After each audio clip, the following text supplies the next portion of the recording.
Es la primera reunión que hacemos en Mendoza para empezar a discutir la situación crítica que se ha abierto en Brasil. Es, como contaba nuestro compañero Daniel, que muchos de ustedes lo conocerán porque ha estado aquí en Mendoza, incluso tuvimos oportunidad de conmemorar un 1 de mayo con él en el Salón Quefren, allí en la calle San Luis, cuando hicimos un acto internacionalista en el 2016, en pleno proceso de consumación del golpe institucional que se estaba llevando adelante en Brasil, el impeachment, donde derrocaban al gobierno de Dilma Rousseff. Hicimos ya un primer encuentro anticapitalista del que participaron muchos de ustedes para discutir esta situación que se estaba presentando, ¿no? Este avance del golpismo en América Latina, y que a lo largo de 2 años ha tenido un desarrollo con hechos políticos muy importantes, ¿no? En el medio han habido 2 grandes huelgas generales del movimiento obrero para enfrentar las reformas del gobierno golpista de Temer, logrando en una primera instancia frenar y derrotar la reforma previsional que querían imponer contra los jubilados, elevando la edad jubilatoria, impidiendo que el gobierno golpista de Temer pudiera imponer esa medida. Y también acontecimientos en el sentido contrario, ¿no? Una derecha fortalecida en sectores de la patronal, por ejemplo, el sector de la patronal camionera, que en los últimos meses también hizo un lockout que paralizó el país, teniendo el apoyo también del agropower, de las grandes patronales del campo, presionando para obtener mayores subsidios y empezando a reclamar también por un gobierno más duro, un gobierno que avance con los golpes de fondo que le quieren dar al movimiento obrero en Brasil. Y los últimos sucesos son los resultados de las elecciones del domingo pasado, donde los partidos históricos de la burguesía brasilera tienen un derrumbe, sacan resultados bajísimos en las elecciones. El PSDB, el Partido del Movimiento Democrático de Brasil, 2 partidos históricos a la salida de la dictadura militar en los años 80, quedan con resultados de entre el 6, el 4, el 1% respectivamente. El candidato con mayor intención de voto, que era Lula, estaba proscripto, no le permiten presentarse elecciones, había sido detenido meses antes en una causa completamente irregular, sin pruebas. Se le niega cualquier derecho no solo a participar como candidato de los debates y finalmente a poder presentarse, sino incluso que lo tienen detenido, preso, en condiciones que ningún delincuente común tiene, como por ejemplo la prohibición de poder dar entrevistas, la prohibición de hasta poder mandar un mensaje de texto completamente incomunicado. Y el partido de Lula, el PT, aceptando en esos términos presentarse con el candidato que iba como vicepresidente, que es Haddad, logra una relativa transferencia de los votos en las encuestas previas a las elecciones. Semanas antes, todas las encuestadoras le daban más o menos un 40% de intención de voto a Lula. Haddad saca una buena parte de ese espacio. También otros partidos antigolpistas como Ciro Gómez logra también un 12% de esos resultados. Pero un partido de la extrema derecha, un partido que se presenta como outsider, con un candidato que habla contra los partidos no solo contra el PT y los partidos de gobierno, sino también contra el propio Temer y los partidos que gobernaron luego del impeachment, tiene un crecimiento meteórico semana a semana en las encuestas y logra sacar el 46% de los votos, ¿no? Con el agravante de que lo hace con un discurso completamente reaccionario, atacando a las minorías, a la comunidad LGTB, a la comunidad negra, con un discurso racista, homofóbico, misógino contra las mujeres, articulando un discurso donde el nuevo rostro del comunismo serían estos movimientos sociales, estas libertades civiles, esos derechos civiles que se habrían articulado en lo que fue el Foro de Sao Paulo, según este primer spot que largó de campaña, diciendo, bueno, luego de la caída del muro de Berlín, la izquierda cambia su discurso y se articula alrededor de este tipo de derechos, entonces hay que atacarlo con una durísima campaña de mano dura, defendiendo lo que aquí conocemos como gatillo fácil, que en Brasil se llama baño de sangre, que es las prácticas que tienen las policías militarizadas en las favelas, y últimamente en el caso de Río de Janeiro el propio ejército que está interviniendo. Entonces abre una situación excepcional en Brasil, que se presenta, digamos, como un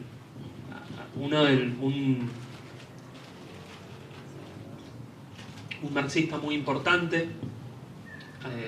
alemán,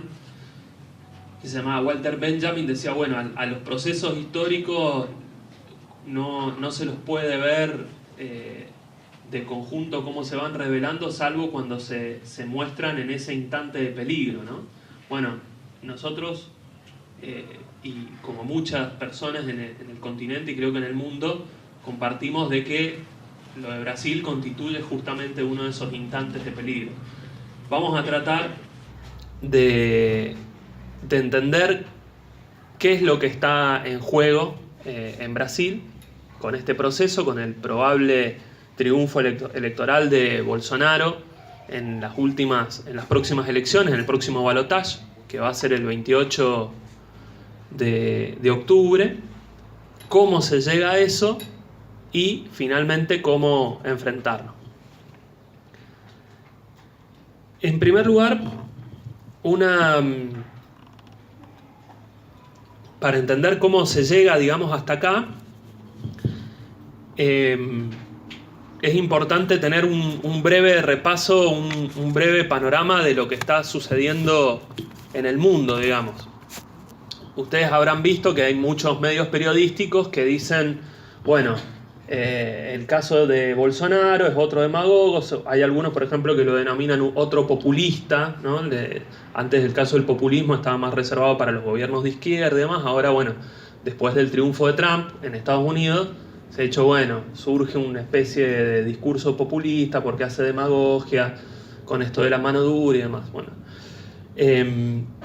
la realidad es que, lejos de limitarse a emerger simplemente candidatos con ese tipo de discurso, lo que vemos es que internacionalmente, habiéndose ya cumplido 10 años de la crisis económica que explotó en el 2008, el estancamiento que ha ido teniendo la economía, las mayores fricciones entre los distintos estados y economías del mundo han llevado a mayores fricciones, a mayores enfrentamientos entre los estados. Uno de ellos es el cambio estratégico, por ejemplo, que tuvo la doctrina militar estadounidense, diciendo, bueno, hay que parar con esto de la famosa doctrina de la guerra contra el terrorismo. Hace años que estamos destinando recursos a esto, no hemos ganado ningún conflicto determinante con esto, cuando en realidad hay que poner por delante los posibles conflictos contra los estados, que son las grandes amenazas, como hipótesis estratégicas militares, y poniendo como hipótesis posibles o probables de conflicto el caso de China o Rusia, ¿no? Incrementando los niveles de agresividad, los niveles de provocaciones que han habido, tanto con estos gobiernos en manera más o menos directa o con posibles satélites o aliados de ellos, como fue el conflicto con Corea del Norte. Y desarrollando en el medio una fuerte tensión que algunos llaman guerra comercial directamente, ¿no? Entre Estados Unidos y China. Pero también vemos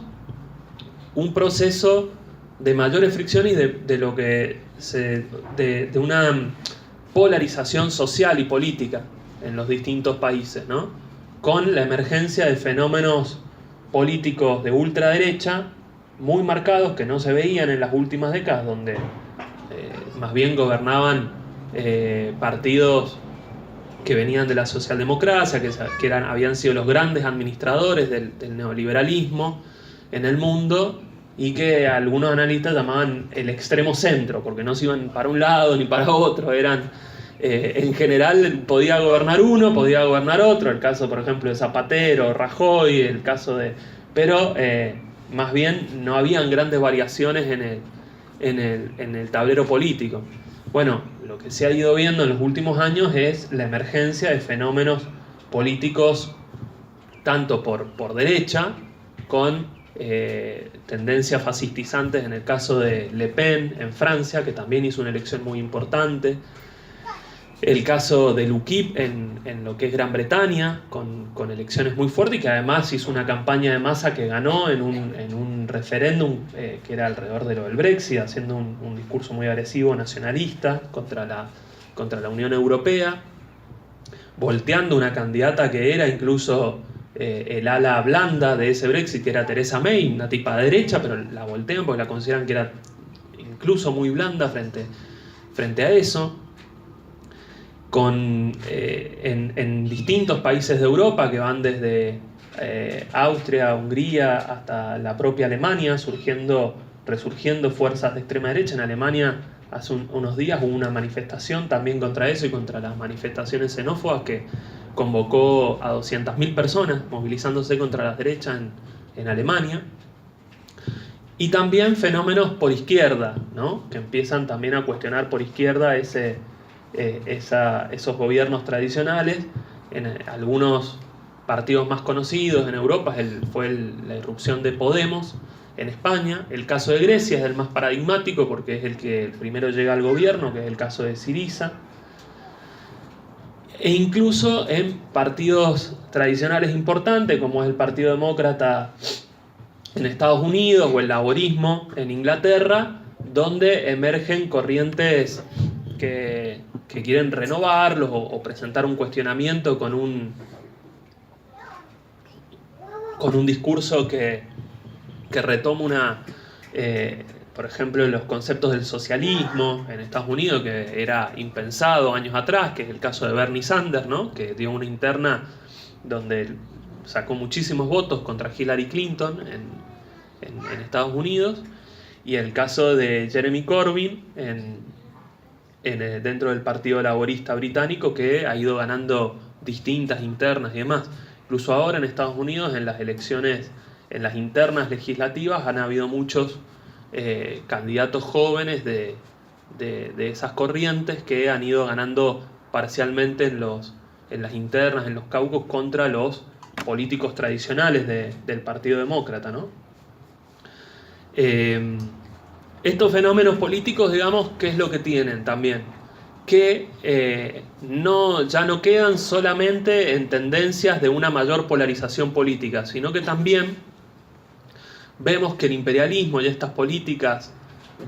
comerciales e interestatales mucho más agresivas también han ido imponiendo tendencias que enseguida lo voy a desarrollar mejor, digamos, conceptualmente, para explicarlo un poco más, pero como concepto es importante que lo vayan reteniendo, digamos, que es lo que nosotros denominamos tendencias más bonapartistas, ¿no? Más autoritarias, que se elevan por encima de los regímenes parlamentarios normales, se apoyan generalmente sobre sectores de las Fuerzas Armadas y se ubican como un árbitro entre las clases, donde dicen no, vamos a imponer estas medidas, y generalmente dan duros golpes represivos para un lado y para el otro, generalmente mucho más duros siempre contra los trabajadores y imponiendo un régimen mucho más autoritario, más reaccionario. Con distintas variables, lo que hemos visto es que también en los últimos años esto pasó en Filipinas, en Egipto, en Turquía, con el régimen de Erdogan. En el caso de Egipto es un caso particular porque surge justamente de aplastar un proceso de un levantamiento popular que fue la primavera árabe, que fue aplastado en forma directamente contrarrevolucionaria, con un golpe militar, donde hay penas de muerte, donde hay ejecuciones, donde es un régimen completamente reaccionario, y recorriendo distintos países dependientes, ¿no? Dependientes nos referimos a países que no tienen su propia capacidad de resolver sobre dónde o cómo distribuir sus propios fondos, sus propios capitales, sino que dependen en gran medida de los flujos que tiene el capital financiero internacional, que viene normalmente de un puñado de países imperialistas. Una contratendencia a esto fue recientemente también la elección de México, donde gana con un discurso de izquierda y basándose también con una pata izquierda en los sindicatos, Manuel López Obrador, que llega a la presidencia. Bueno, habría que analizar en otro momento, en otra charla, también los motivos de por qué se da esa contratendencia, pero estando Trump y el discurso que tuvo contra México, digamos que también no ayudó mucho a Peña Nieto y a los gobiernos más leales a Estados Unidos, el triunfo propio de Trump en Estados Unidos, ¿no? Esa es una realidad. Para Macri mismo nosotros lo vemos como toda la política que tenía Macri con lo de la apertura a una lluvia de inversiones que iba a venir, al famoso discurso de abrirse a un mundo, de repente se encuentra con un mundo que tiene tendencias mucho más hostiles al comercio internacional, mucho más hostiles a lo que se conocía como la globalización o el consenso del globalismo neoliberal, y empieza a ejercer una presión hacia ir a gobiernos cada vez más de este tipo, más bonapartistas, más capaces de imponer medidas más de fondo. La pregunta es por qué Brasil, digamos, queda tan susceptible, digamos, a este tipo de presiones. ¿Por qué cae Brasil en una de estas expresiones? O sea, pues con este probable triunfo de Bolsonaro, un partido de extrema derecha, en una polarización política y en un régimen de este tipo, un país que hasta hace pocos años se lo postulaba, digamos, en el mundo como el ejemplo de modernización, era la primera letra de los BRICS, digamos, se lo recibía a Lula en Alemania como el ejemplo, digamos, de los países emergentes, que a diferencia de los otros incluso gozaba de un gobierno y de un régimen que se lo consideraba ultrademocrático, estable, como modelo para la región, se lo impulsaba para estar en el Consejo de Seguridad de la ONU, era el país que intermediaba en los distintos conflictos regionales. ¿Cómo cae? Digamos, bueno, uno puede ver en el discurso o en el relato político, uno puede comprender que Venezuela está en esa crisis dependiente del petróleo, con un régimen cuestionado que siempre tuvo conflictos con el imperialismo. Entonces podría decir que, bueno, con la caída del precio del petróleo, al no diversificar su economía y demás, bueno, no hay gente sorprendida, por ejemplo, de la crisis de Venezuela o de Nicaragua, por ejemplo. Si hay una desmoralización de todo lo que fueron los gobiernos populistas, del chavismo, de todas esas corrientes que en un momento fueron muy hegemónicas, muy influyentes en América Latina, y hoy prácticamente en la izquierda se trata de no hablar o de esquivar el tema, ¿no? Los compañeros de Chile contaban, por ejemplo, que el Frente Amplio, que emergió hizo una muy buena elección el año pasado contra la concertación, tuvo a pocos votos de quedar como segunda fuerza y que ingresó con como con 20 diputados al Congreso de Chile, está dividido justamente por eso, por cómo afrontar, por ejemplo, lo de Venezuela, y habían renunciado en el Congreso a la presidencia de la Comisión de Relaciones Exteriores porque no tenían acuerdo entre ellos en cómo presentarse. Entonces, pero bueno, digamos, hay desmoralización, hay discusiones en el populismo, en el chavismo, en lo que fueron estos nacionalismos, lo que nosotros denominamos gobiernos nacionalistas burgueses que fueron hegemónicos, digamos, en la región en la década pasada y hasta un poco tiempo después también, y que ahora están en retirada. Pero el caso de Brasil, por distintos motivos, es, además de un golpe muy duro, una incógnita de cómo llega a caer en esa situación. En la foto, si nosotros queremos entender por qué Brasil podría ser susceptible a tendencias de este tipo, a un Estado más fuerte, a un régimen de transición, de un régimen que era un régimen presidencialista de coalición, que le llamamos, que es decir, en realidad gobernaba el PT, pero gobernaba en acuerdo con los partidos tradicionales de Brasil. Por ejemplo, la fórmula Dilma-Temer, Temer, que es el que le da el golpe y luego termina asumiendo, bueno, era del PMDB, que era el partido de las oligarquías locales, digamos, que son herederos, digamos, de la dictadura militar cuando hacen la transición en los 80, muchos de los hombres fuertes de los municipios y las regiones de Brasil terminan, digamos, representados en ese sector. Era el que, tanto durante los gobiernos del PT o incluso antes, con los gobiernos de Fernando Henrique Cardoso, jugaban respectivamente como aliados, además de otros partidos intermedios que se le llaman del bajo clero, pero también representantes de las distintas oligarquías de las distintas regiones y municipios de Brasil, articulaban en el Parlamento esas alianzas de gobierno.